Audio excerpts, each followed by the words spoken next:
तर का म्हणता बे पोट्ट्यो, आजचा ब्लॉग केला मी ना गावातून सुरू, कारण की आज होता रविवार.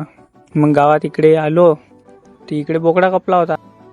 महेश दा म्हणे मग आपल्या बुलेटचा स्टँड ढिला आहे म्हणे, तर तिकडे स्टँड पाहून राहिला होता. बोकड्याचा पाय लावतो म्हणे स्टँडले.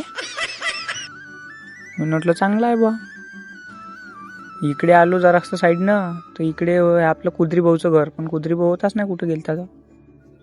मग इकडे चालू आहे भाऊ काम. इथं शेडमध्ये बनणार आहे आपल्या कायची इथं फॅक्टरी. इकडे पाहू शकता तुम्ही, का दिसलं आपल्याला इकडे दिसली भाऊ फ्रीज. हे वय फ्रीज, त्याच्यात सामान ठेवलं होतं पूर्ण. इकडे चालू आहे ऑपरेटर साहेबाची मशीन दुरुस्त कर.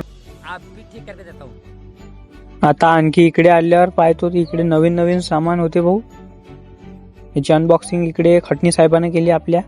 आता हे सामान चालते का नाही चालत, कारण की मनुष्य हातानं केली आहे अनबॉक्सिंग. तर आता इकडे स्थान ग्रहण केलं आपला कार्यकर्त्यांनी. आपली इथं आता गिल्लास काढला आहे दीपक भाऊनं, काही ना काही सिस्टीम आहे. इकडे आलो तर इकडे दिसली पांदन बनताना चालू.